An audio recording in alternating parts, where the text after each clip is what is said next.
I often get asked about my spiritual journey, enlightenment, and how I got where I am today. And it was a long ass journey. So I was one of those, usually, let me start with usually between 3 and 5 years old, people start disconnecting and becoming more present in the physical world. And as we do that, we start losing some of our abilities of that mutual communication because our society isn't built on it. It will be someday. It has been in the past. So we'll evolve and go back to it. And we're on that journey now as a society, globally, humanity. Um, but when I look at my own personal journey, I didn't have that disconnect. And that's one of the things I think that makes me unique. And a lot of the really skilled psychics, healers, what have you, a lot of them never lost it either. I, for decades, um, stayed connected and found it challenging because I had nobody to help me when I was like experiencing things. From premonitions to messages to, going from what we understand of empaths, of being able to pick up feelings and vibrations and energies, all the way to looking at someone and seeing their entire life, past, present, and future, flip in front of my face, to having premonitions about the world, or even sometimes, like when I was a child, the world was me and my little family. So whatever was going to happen with us the next day. And as I got more aware of the world, I this noise was becoming very large, and overwhelming. And it was very difficult to try to navigate just daily life because I was being bombarded with information and I knew nothing. I didn't know anything about grounding. I didn't know just so many things. I didn't know actually even about like modalities and tools until like well into my adulthood. And I was like, what? And then I like learned how to use them because I was curious.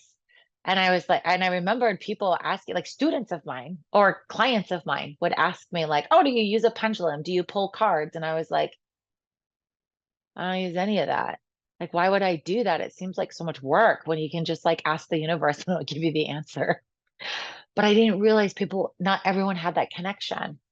And when I was younger, I thought everyone had the connection. And it was my brother who had pointed out that, nope, that's you. That's why we ask you the questions. And I was like, oh. And then I also remember being told not to tell anybody. And this was one of my family members who could also do it. And she was like, nope, my whole life I haven't told anybody. And I got it passed down to me from my parent. And, it was like this thing in our family. And everyone, one person in every generation was given this ability or gift that they called it. And you couldn't talk about it, you couldn't share it. It was super taboo. And it was because of being judged and what they might do to you because of it, right? And we can see that in history. I don't have to go into the details of that. So it kind of scared me. So a long time I kept it quiet. And I took the path of being an astrologer because I was like, I know that this is the truth. So there's science behind it. So I leaned into astrology, Western astrology to begin with. And when I was leaning into Western astrology, it was a journey I didn't anticipate. It was really great. It was very empowering, like learning so much about myself from my astrology chart and feeling so validated, and then understanding what my journey really looked like. And one of the things that always has stood out is I would be bringing a unique message to society, and I would be using astrology uniquely. I would be using my gifts uniquely. And I I just had this uniqueness, and that my purpose was to help people connect and to help people learn enlightenment, spirituality, intuition, whatever label you want to put on it. I hate labels, but at least gives us a construct to cognize what I'm talking about. So sometimes I think, God, if we were all telepathic, this would be so much easier. I could just like think and deposit into your head. So could you just get to meditating and be telepathic so that we could talk easier? Um, but anyways, so as I went on this journey, it was a rocky one, many years of rejection, and I had to keep it to myself. I also was told that those modalities were like the devil's work and that it was bad. I didn't understand them. I stayed away from them. Hence, I just would ask my guides or my angels or whatever anyone wants to label those as. But those beings out in the universe that were consistent that I communicated with.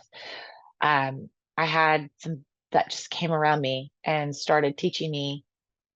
And I learned things that now I have labels for, right? I didn't know grounding. They hadn't taught me that. I actually learned that from a, a, a teacher, an astrology teacher at, anyways, I love her to pieces and she taught me how to ground and oh boy, did I need it. I was like, well, this is so much better. But, uh, I digress. But this whole journey into enlightenment, it, it was really like my guides coming around me and teaching me a lot, and then using astrology as a tangible science that I could use to communicate to people with, and I could very easily be objective about it. This is science. It's based off of the planets. It's based off of physics of the vibration of the planets, how it impacts us. You can see it through the ocean of the tide coming in and out with the moon. That is a perfect example of proving the objective evidence that this is how it works. The reason I decided to pursue this path was because I was seeing so many people struggling with rejection. Kept getting people like 5 years in a row still coming to me for help and getting consultations. And I was like, at this point, you really have spent enough money to get certified in this yourself. Like, wouldn't that be lovely if you could do it yourself? And then as I was growing, my guides kind of came alongside me and said, it's time. It's time to start teaching. And my husband really encouraged me to get out there and start showing people like my skill set, right? From helping with investigations of murder investigations and telling them really what happened, um, so that they could solve the crime, um, to giving people guidance on their purpose in life and what they're supposed to do, or if they're going to marry the next person they're dating or the person they're seeing now, if they're moving and why and where, and all these questions. And it was like, why don't I have these questions? Not that I didn't used to, but I realized I had grown out of them. And when I was asking my guides, they were like, because you know how to navigate, like you have all these other tools and practices that make these things not questions but areas of focus that you pursue and manifesting my own reality. So my husband was like, you should teach this to people. So I came out, started doing my readings publicly. I started getting questions about how I do it, and I had to go learn how to teach this. I didn't know how to teach others because it was already in me. I was already doing it. So I spent a lot of time in meditation, a lot of time, collecting the information, figuring out how to teach it to a variety of different types of learning styles, how to teach it from a place that everybody could find an avenue where they could kind of see that crack and start expanding in it, being able to grow into others. Because the reality is modalities like pendulums, automatic writing, dowsing, astrology, to some, well, all of them actually are based on science. But card reading, all these, they all are connected. Every modality is just a tool and it's built off of our own sensory. And in our own senses, we know the senses, our eyes, like seeing, touching, feeling, all of those things, those senses are what create the channel of the easiest way for us to consume information. So if we have high visibility, which is mine, I am very, very visible or visual. And so it is easy. Like I will close my eyes and I can look in my third eye and see. So when people ask me questions, it's not unusual for me to lose eye contact. And once I close my eyes and kind of flip my lens, if you will, into my third eye, at that point, there's a variety of things happening in front of me. And I can pick and choose where things are coming from to put the messages together. I did learn to become and taught, like practiced and became really skilled at the other modalities and became audible. I could see. And then I was like, well, if you guys are saying it's through our senses, then that means I should be able to see, touch, smell, hear. And so over the years, as I was like learning these things so that I could teach it to others, I was like documenting it.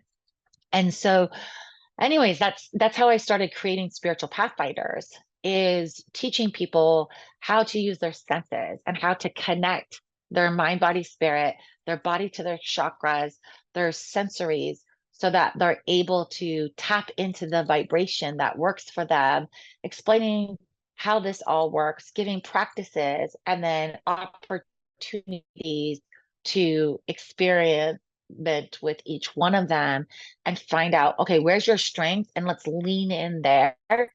Then we expand to the others. And so I teach how to do the modalities and we practice our intuition and it's super fun. I love it. But without that foundation, you can't you can't ascend more.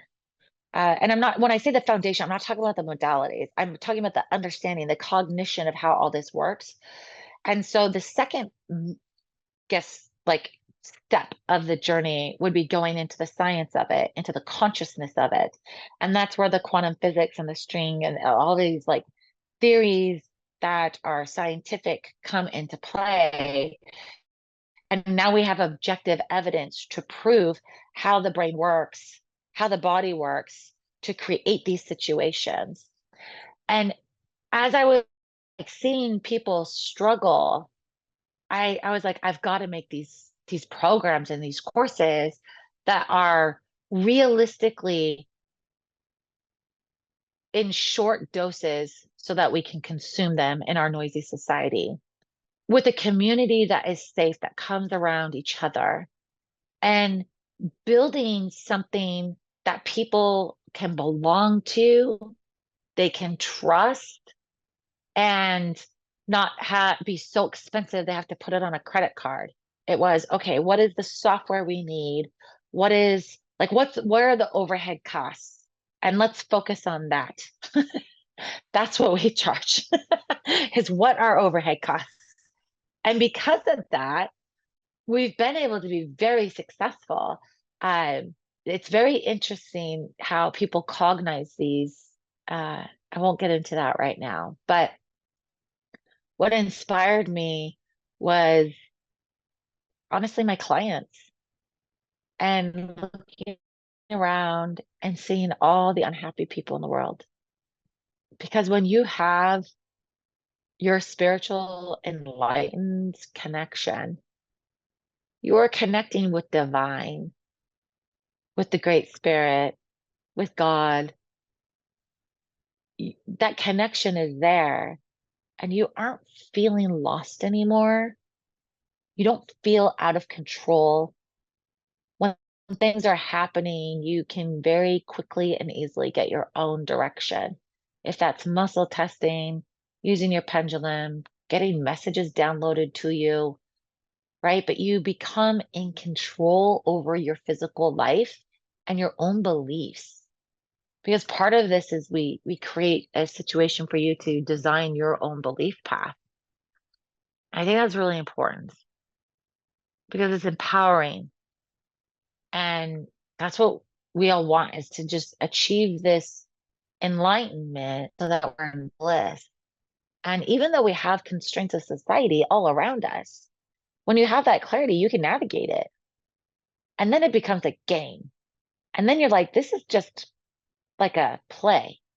This is all a facade. This isn't real.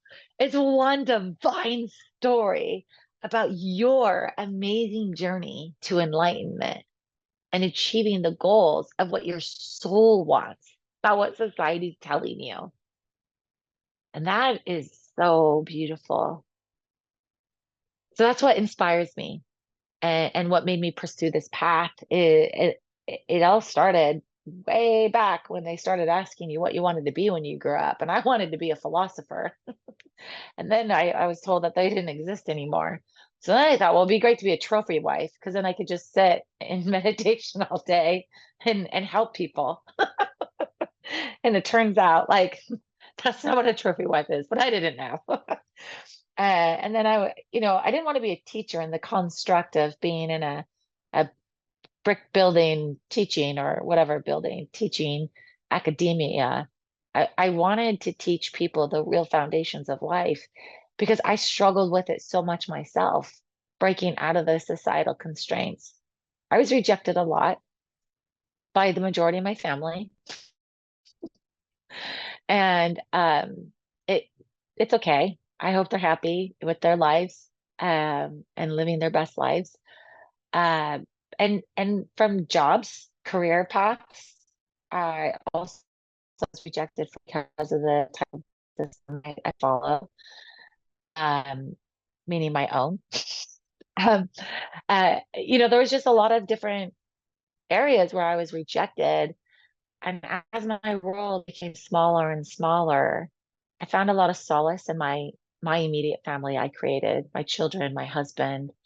Um, I did have an end marriage from my belief construct, um, and having this type of life, and a lot of different things like that. And I just didn't want people to have to go through that.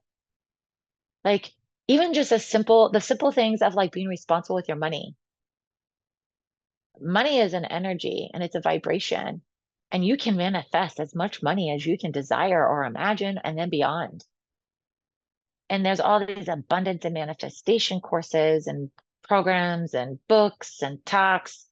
But the reality is if you don't have the foundations of your own unique spiritual enlightenment and journey, you'll always find that there's a missing piece. And instead of constantly chasing one area, why not just give you the whole kit and caboodle so you can have a journey on your own and not having to keep taking classes and reading books, and not that you don't want to do that, but it depends on your pain point with society and your enlightenment journey for what you will be willing to do.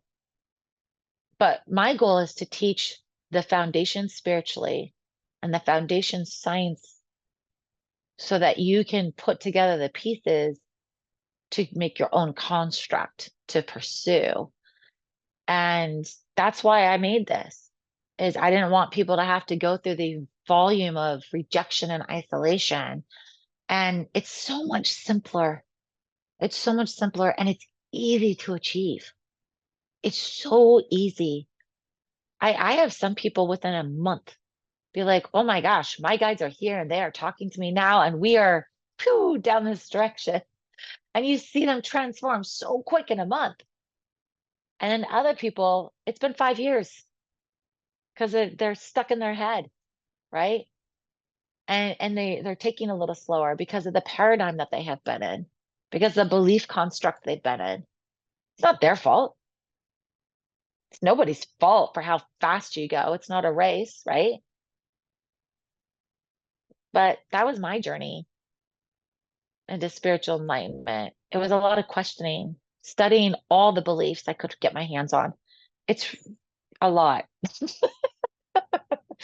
And that started when I was about 12 years old. That's when I realized there was a lot of belief systems out there. And I just started studying all of them, joined many, practiced them for many years, and found the commonalities of each of them and continue to study them. I still study all kinds all the time. My ongoing students that have been with me, they'll tell you, and I always bring the learnings like, hey, I just learned this. It's amazing. In this culture, they do this, and I tried it, and this is my experience. Here, I'm going to teach it to you, and you try it. See how it works for you, right? And you can adapt new things that might unlock that next stage for you. But that's what makes me happy and makes me bliss, and why I'm here is my job and my goal, my life purpose is to help people break free from societal constraints into enlightenment to their pure soul so they can ascend. So that's what I do.